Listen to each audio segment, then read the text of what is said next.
manipulation et au voudrait. Certains voudraient peut-être obtenir ce qu'ils n'ont pas pu obtenir au niveau des élections. Alors je le dis, bon, ce n'est pas aujourd'hui l'objet de cette rencontre, mais peut-être, et j'espère qu'on ne va pas me pousser, la prochaine fois que vous m'inviterez, j'accepterai à ce que je vienne et que je commence mon discours par « j'accuse ». Si ces personnes vont trop loin, vous accuserez. Je vais accuser. Et je vais amener des preuves dans cette accusation. On les suit, on les écoute. On voudrait mentir à la jeunesse. On voudrait demander à la jeunesse, quand vous tenez des propos, de ne pas avoir peur. Vous voulez imiter qui? Quelqu'un a dit ça en Pologne. Il faut faire attention avec ce type de discours. Faire très attention. Vous savez, il y a un adage qui dit que lorsque vous voulez mettre le feu dans un village, de faire attention que le feu ne ravage pas également votre case. Mais on n'y arrivera pas. Alors je le dis, si ce type de discours haineux vis-à-vis du régime, parce qu'on ne voit pas le peu de bien qu'on pense qu'il fait, on veut systématiquement noircir. Le président a donné la possibilité à 47 diocèses d'avoir $1 million chacun, chaque diocèse, pour des œuvres caritatives, pour le développement. Qui a fait ça? Oui, j'ai suivi le discours puisque j'étais à Isiro lors de la cérémonie pour Anuarit. L'archevêque de Lubumbashi, qui a remercié le président, quand même, pour une fois, là-dessus. Mais c'est systématiquement les discours pour pouvoir soulever la jeunesse, soulever la population. Alors je dis très bien, ce pays appartient à tout le monde. Ce qu'on attend, nous, des hommes d'église, c'est qu'ils rassemblent, qu'ils parlent de paix, d'unité.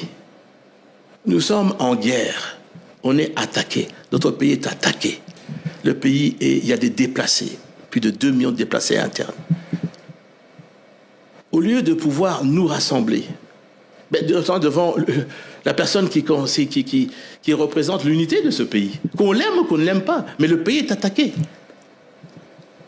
Non, on verse encore des discours incendiaires à l'intérieur de ce pays. Pourquoi? Quel est l'objectif? Je la connais. Et je vous dis que la prochaine fois, je viendrai, la première chose que je vous dirai, j'accuse. Et je vous dirai pourquoi et comment. Merci beaucoup, M. Jean-Pierre Bemba. Merci Sandra Nyangui. Merci RTNC. Merci Willy Kalenga et de Géopolis.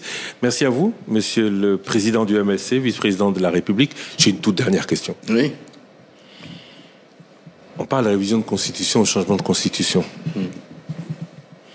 Et si, au bout, la crainte des autres s'avérait vraie et que, chemin faisant, la conclusion serait que Félix Tshisekedi pourrait effectuer un 3e mandat, vous diriez oui ou vous diriez non? Mais, vous savez, avant que je vous dise ce que je vous ai dit ici, moi je parle avec le président. Et nous parlons de toutes ces questions. Le président a été très clair à Isiro, a été très clair à Lubumbashi, là-dessus. Et le fond de sa pensée, ce que vous avez entendu, c'est vraiment ce qu'il pense. C'est pas quelqu'un qui veut s'accrocher au pouvoir. Tel que certains voudraient manipuler la population là-dessus. Ce n'est pas quelqu'un qui veut s'accrocher au pouvoir. Donc, faisons confiance. Cette commission, il y aura tout le monde. L'opposition va jouer son rôle. Le pouvoir va jouer son rôle. Mais, je vous dis, il est interdit d'interdire. Ceux qui pensent qu'ils peuvent interdire, il est interdit d'interdire. On ne va pas interdire cette commission de fonctionner. On va aller de l'avant. Et je vous dis, je n'ai pas le monopole du savoir. Moi, je vous ai simplement dit, voilà ce que je pense que oui, on pourrait discuter dans cette révision constitutionnelle. Certainement que d'autres constitutionnalistes, d'autres partis politiques viendront. Mais est-ce qu'on peut se mettre autour d'une table et on peut réfléchir, nous les Congolais, sans pouvoir nous tirailler? La France a changé sa constitution, je crois que c'était en 2008. Des amendements révisés. C'est la cinquième république, c'est 58. Révisés là-dessus. Je ne parle pas de la Belgique, le Caire, là. D'autres pays d'Afrique ici également ont révisé leur constitution. Dont beaucoup en Afrique ont permis au président de...